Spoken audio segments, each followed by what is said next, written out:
Welcome to the Entrepreneurial CEO Podcast, where we dive into the real stories behind building and scaling a business. Each episode, we sit down with CEOs, founders, and leaders to uncover hard-won lessons in leadership, systems, and team building. Listen in each week to learn directly from real business leaders who have been in your shoes, had success, made the mistakes, and all of the messiness that comes with building a business. If you're ready to learn from real-world leaders and gain insights you can apply today, you're in the right place. So let's get started. Everyone, welcome back to the show. Susan, thank you so much for being here.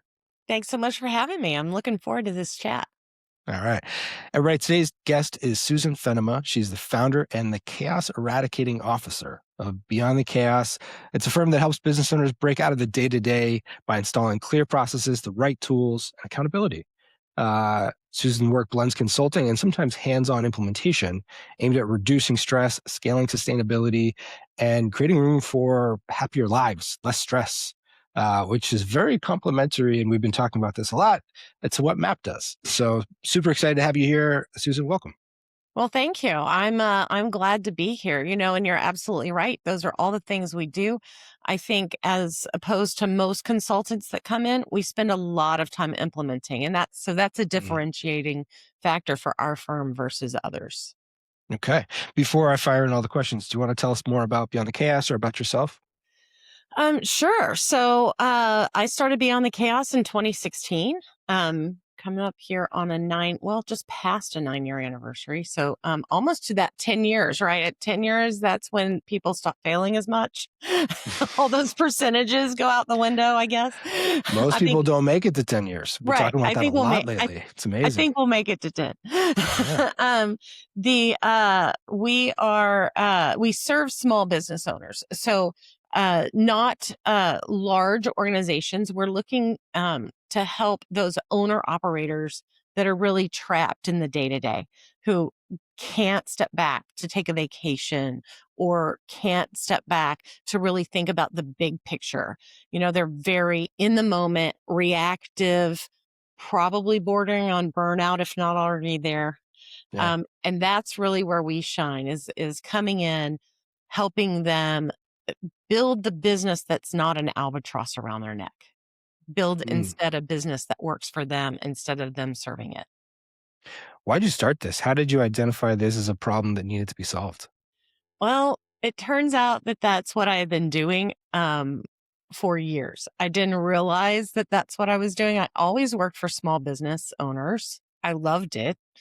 And that's what I went in and did. When I got there, they would have this great vision, something they were trying to achieve, but they didn't know how to make it happen. They didn't have structure. And that is a God-given talent for me. Structure, I can put it in place. I can organize anything, anywhere, anytime. And so you put me in those situations and I just naturally make order out of chaos. So have you done the DISC profile? Are you a high C? It's interesting. I'm really balanced. I'm like a D, C, and an I, all pretty balanced. Okay. My S has come up since I've been a business owner, but it used to be incredibly low. Okay. But my S has come up as a business owner. It's interesting how it can change in your environment. Yeah. It adapts. Yeah. Sure. It's very interesting that I'm balanced because that's not a normal thing.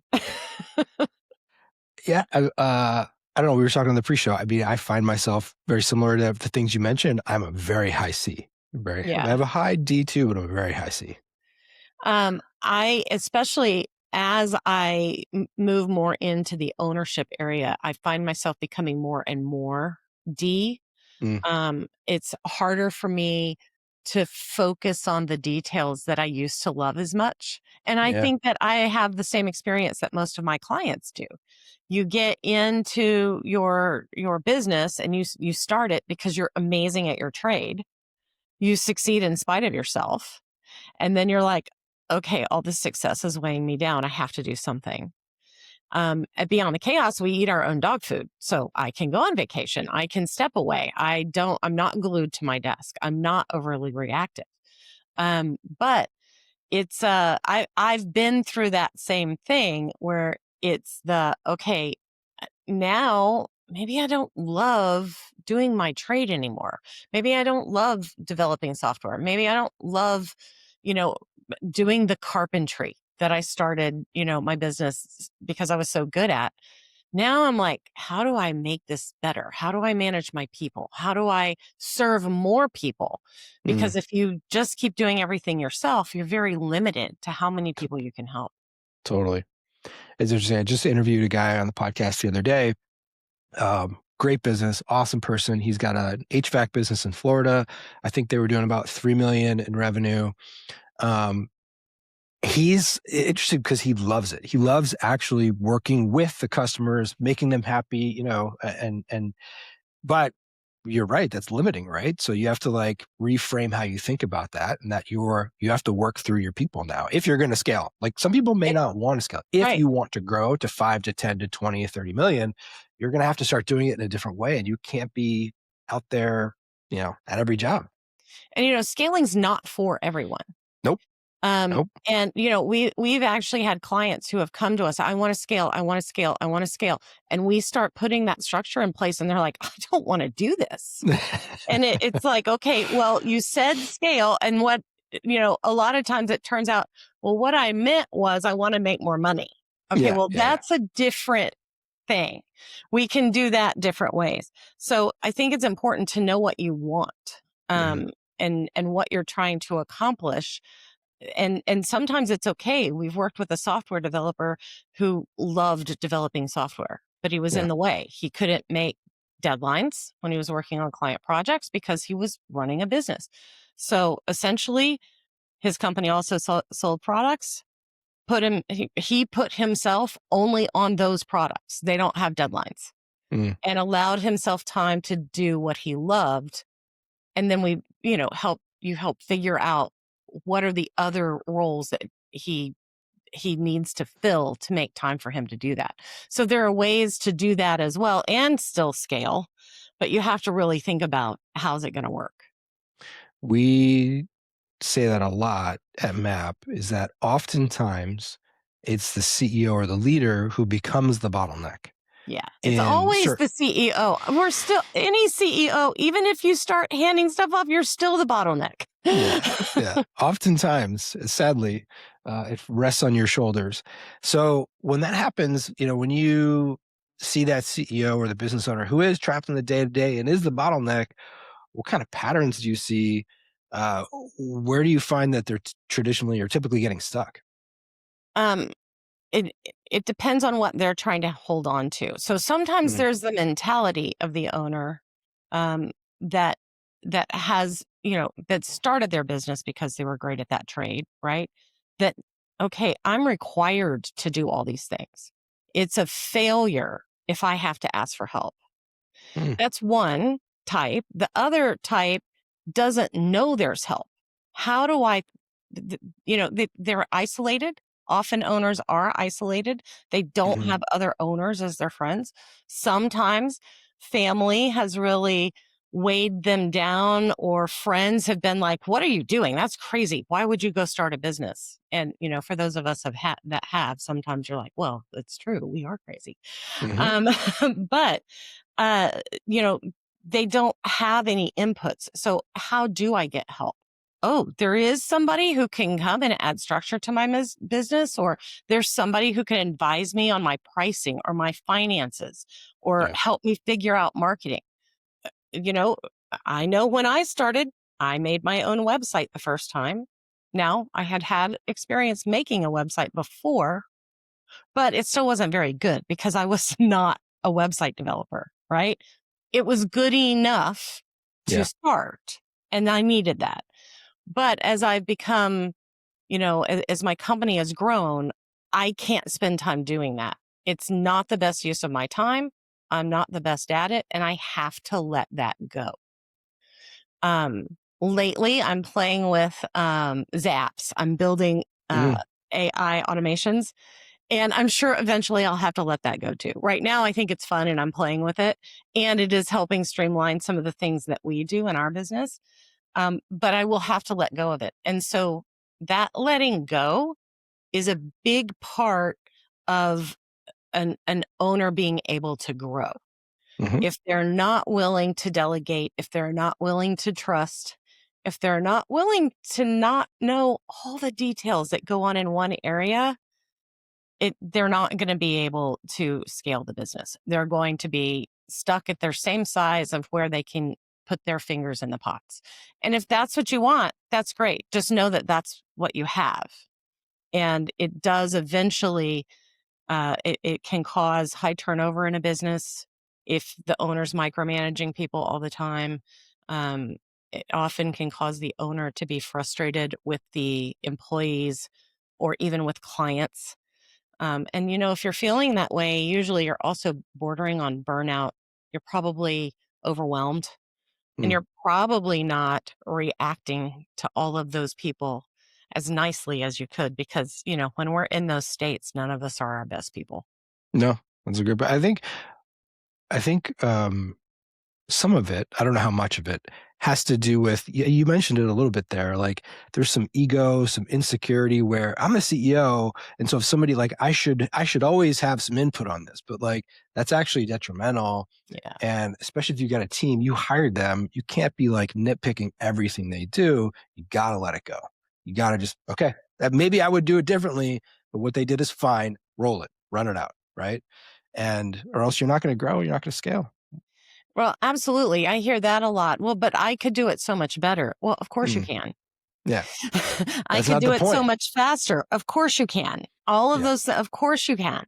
But if you don't let somebody else do it, then you're limiting your ability to sell more, to serve more, to grow and scale.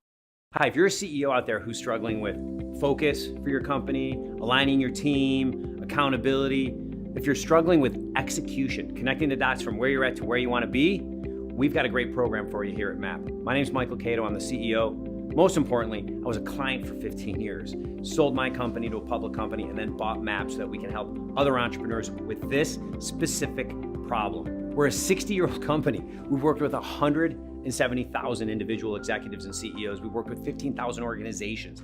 This is what we do. Click the link below to learn a little bit more about how people just like you, CEOs, have transformed their business and ultimately transformed their life by running through the MAP system.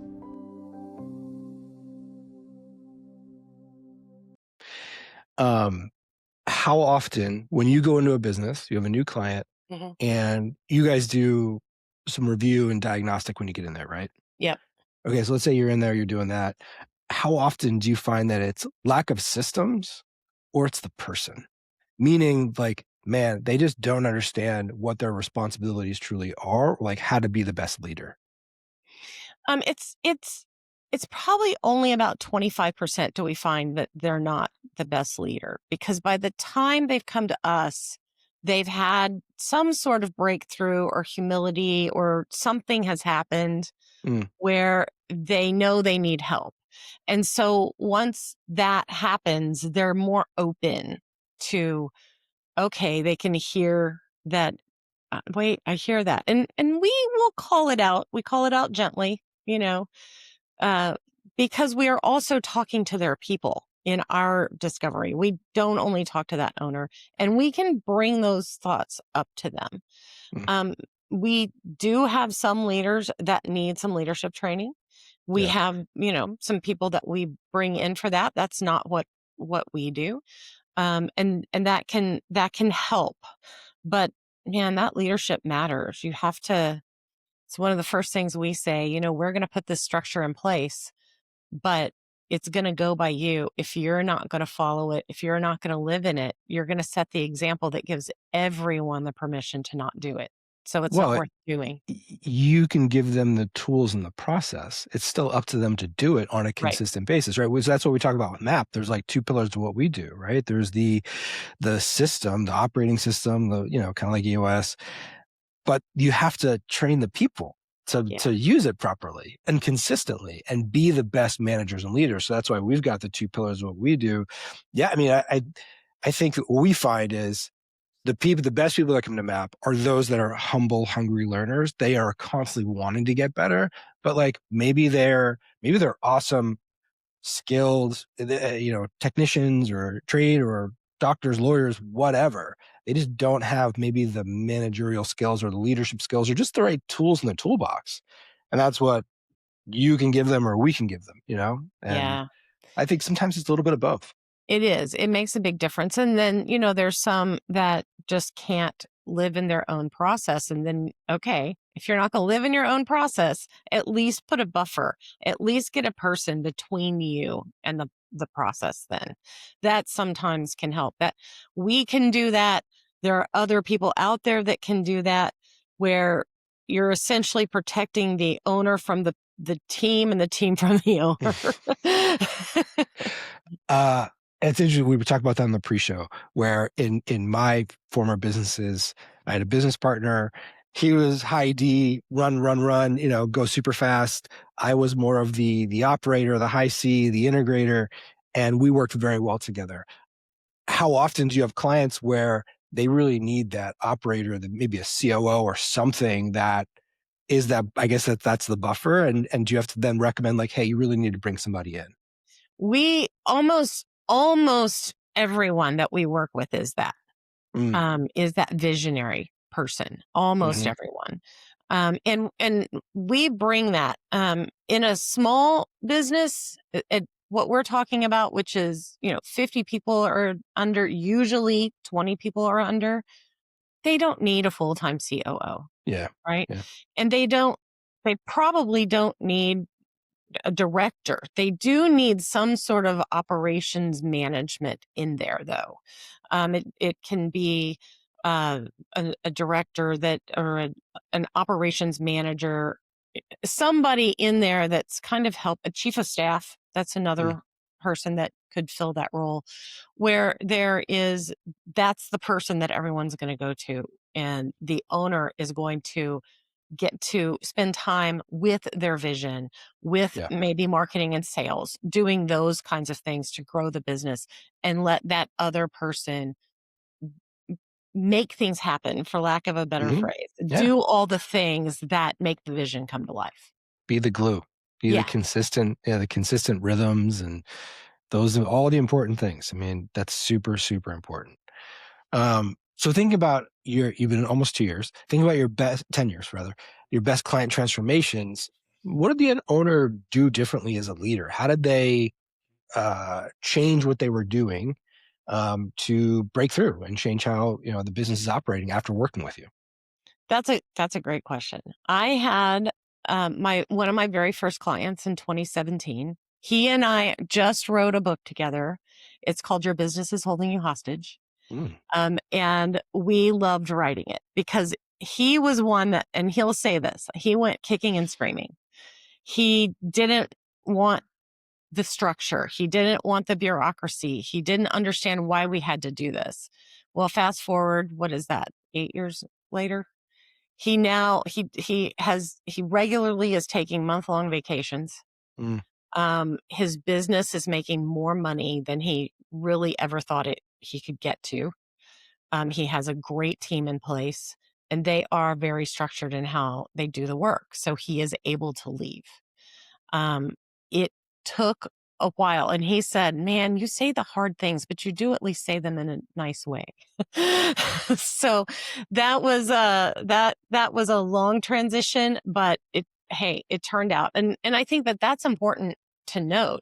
None of this stuff is going to be immediate. You're not going to say, "Okay, great, I pushed the button, it's done." It's so important. Yeah. I was just talking about that yesterday with somebody, where at MAP, we talk about it being it's a process, not an event.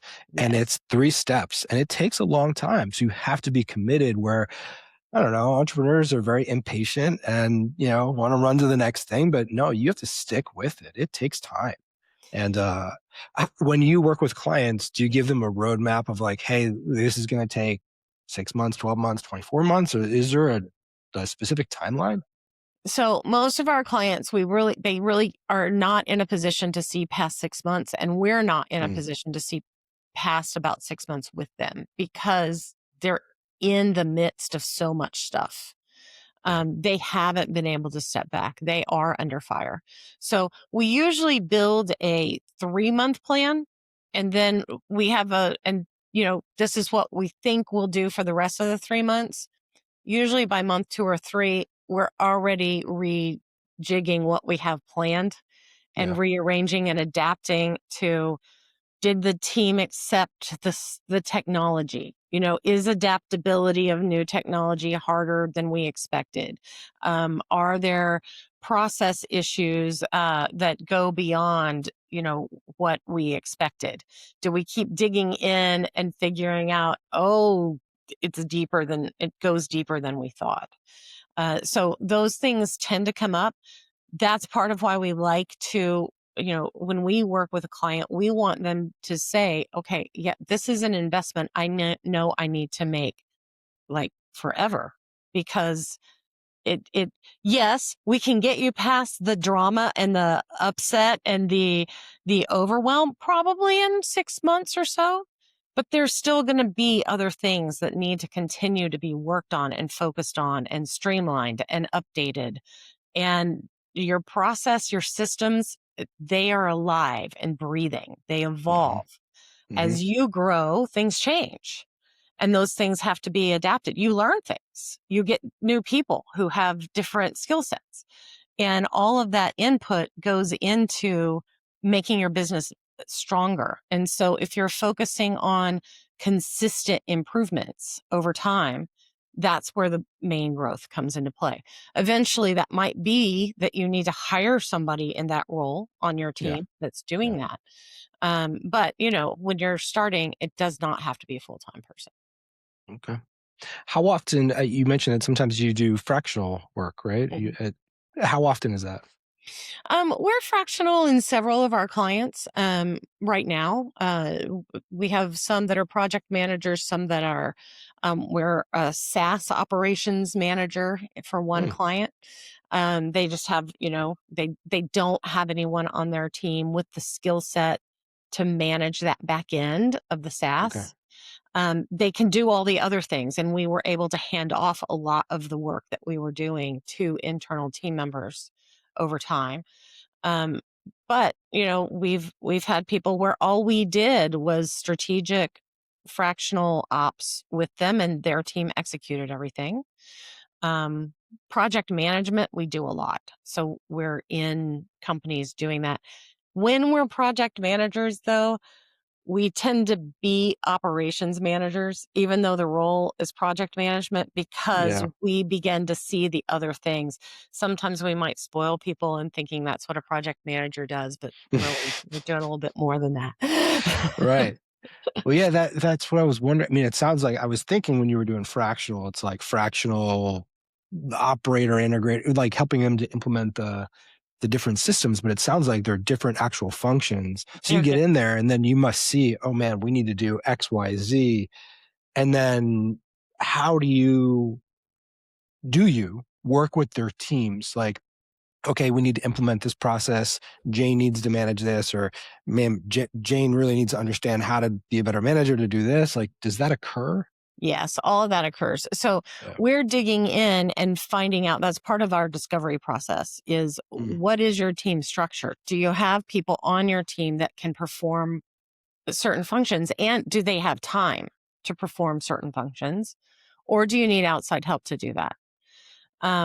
If you need outside help, do you need a full-time person? Is it something we can help with, or is it something one of our partners in a different area is better fitted for? Because we all want to stay in our lanes.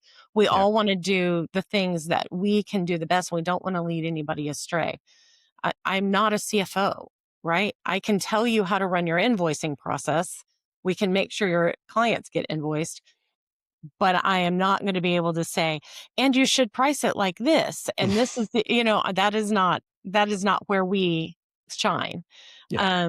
So there's operations kind of touches on every area. We might do job descriptions for instead of HR doing it, because they don't have an HR person or they don't have an HR consultant. Well, we can help you with job descriptions, but we're not going to do your handbook, because that's now legal stuff that we don't know. Same with the CFO, same with marketing. Hey, we can set up how you're going to make sure everything gets posted on time, but we have no idea if it's posted in the right place and if you're saying the right thing. That's for the marketing team. Yeah. You mentioned earlier that in some scenarios, the owner, CEO, founder, maybe he does need more leadership training, and you have a partner where you send him to. Like, what's the signal or stage that indicates to you, yeah, we need to recommend this path?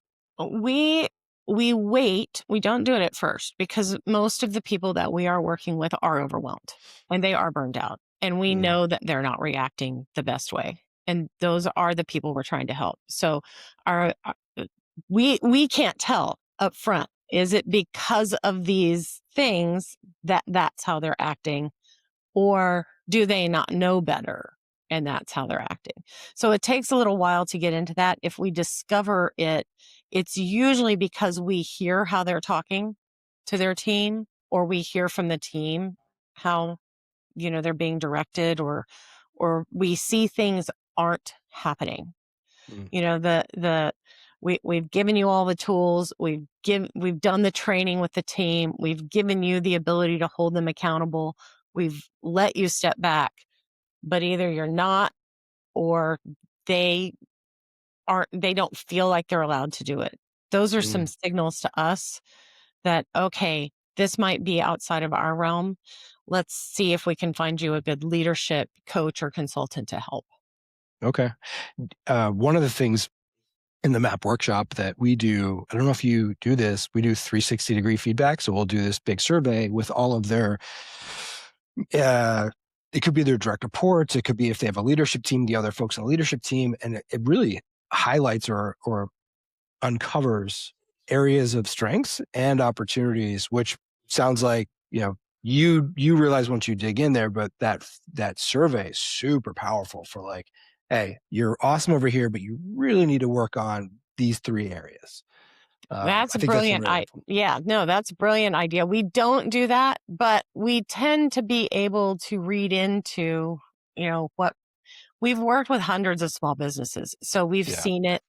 We hear it. We can recognize the symptoms, as it happens. And so while we don't do that formally, we are listening for that.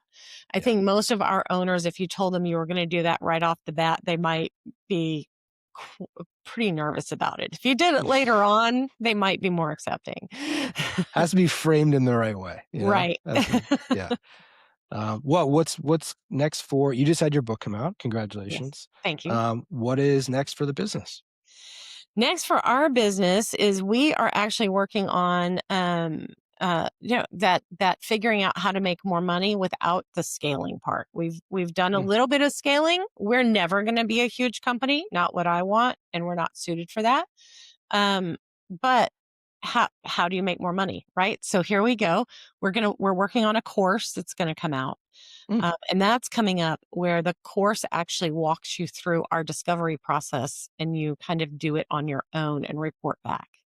Awesome. So kind of an interesting approach. So that'll be probably later this year. That's a Q4 thing for us. Okay. Very cool. Well, before we wrap, where can folks go to learn more about Beyond the Chaos or to connect with you directly? So I will offer everyone a free operations. I'm actually looking up the address. I should have done this before. It's beyondthechaos.biz, and then it's /operations audit. So beyondthechaos.biz/operations-audit. Okay. If you want to go to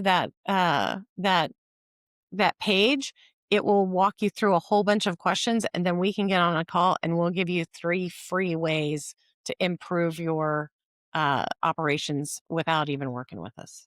Awesome. That's very cool. All right. We'll make sure the team puts it in the show notes so people can click through, but that's great. Thank you so much, Susan. This is great. Thank you so much for being here. Thank you everybody for listening, and we will see you next time.